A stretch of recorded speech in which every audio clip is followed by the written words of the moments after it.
তুমি আবিরকে সময় দাও। জামাইকে নিয়ে পড়ে থাকলে হবে? সংসারটাও তো আমার। আমি সব সময় এরকম একটা মেয়ে আমার ছেলের জন্য চেয়েছিলাম। আল্লাহর কাছে লাখ লাখ শুকরিয়া। মা আমি অফিসে গেলাম। আরে অফিসে তো যাবি, বস আমাদের সাথে নাস্তাটা করে যা। বাবা এখন একদম সময় নেই, আমি নাস্তা করতে বসলে দেরি হয়ে যাবে। তোমরা আখিকে নিয়ে নাস্তাটা করে নাও না। বৌমা সকাল সকাল ঘুম থেকে উঠে এই সবগুলো নাস্তা নিজের হাতে তৈরি করেছে তুই অফিসে নাস্তা খেয়ে যাবি বলে।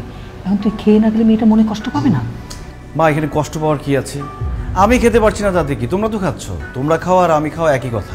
তোমার অফিস তো 10টা থেকে, এখন মাত্র 9টা বাজে। 10 মিনিট একটু খেয়ে গেলে কি হয়? আজকে অফিসে বিদেশি বায়ারদের সাথে মিটিং আছে, স্যার বলেছে আধা ঘন্টা আগে যেতে, এই জন্যই তো আগে আগে যাচ্ছি। মন খারাপ করো না, মিটিংটা শেষ করে তোমাদের সাথে এসে লাঞ্চ করবো। সত্যি আমাদের সাথে লাঞ্চ করবা তো? সত্যি আসবো। তোর বাবার প্রেশারের ওষুধটা শেষ হয়ে গেছে, অফিস থেকে ফেরার পথে নিয়ে আসিস। ঠিক আছে মা, আসি। বৌমা বস, আমাদের সঙ্গে একসাথে নাস্তা করে বস। কি ব্যাপার, আবির কই? ও না বললো আমাদের সাথে লাঞ্চ করবে, এখনো আসে নাই? ওই জন্য তো অপেক্ষা করছি। বৌমা, আবির বলে গেল না একসঙ্গে লাঞ্চ করবে, দেখো না একটা ফোন করে কোথায় আছে ও। মা আমি ফোন দিচ্ছি। হ্যাঁ কি বলো? কত দূর তুমি? আমি, বাবা মা, আমরা সবাই খাবার নিয়ে বসে আছি। খাবার ঠান্ডা হয়ে গেলে কিন্তু ভালো লাগবে না খেতে। সরি আখি, তুমি মা আর বাবাকে নিয়ে খেয়ে নাও, আমি আসতে পারবো না। কি বলতেছো? তুমি না নিজেই বলে গেলে আজকে সবাই একসাথে লাঞ্চ করব। আরে বলছিলাম তো, কিন্তু অফিসে এত কাজের প্রেশার, কোনোভাবে বেরোতে পারবো না। আমি অফিসের ক্যান্টিনে এক ফাঁকে খেয়ে নিব, তোমরা খেয়ে নাও। আবির, বাইরের খাবার হেলদি না, তুমি প্লিজ বাইরে খাবা না, তুমি বাসায় চলে আসো, একসাথে লাঞ্চ করব।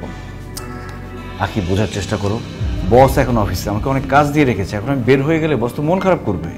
সকালবেলা তোমার জন্য নাস্তা বানালাম, তুমি না খেয়ে চলে গেলা। দুপুরে তোমার পছন্দের খাবার সব রান্না করলাম, এখন তুমি বলছো তুমি আসতে পারবা না।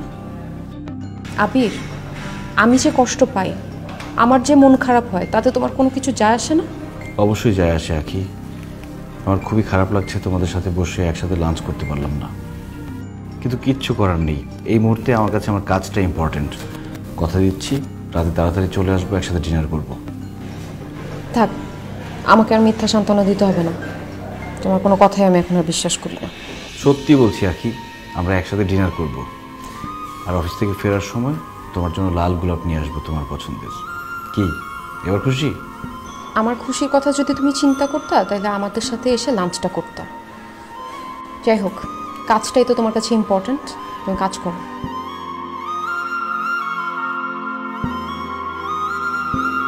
বৌমা, আবির আসতে পারবে না? বোমা, আবিরই কিন্তু মিস করলো। তুমি এত মজার মজার খাবার রান্না করেছো। হ্যাঁ, ও পরে এসে খেয়ে দেবে, চলো আমরা খেয়ে নিই। চল আমরা একসাথে খেয়ে নিই। মা আমি খাবো না, আপনারা খেয়ে নেন।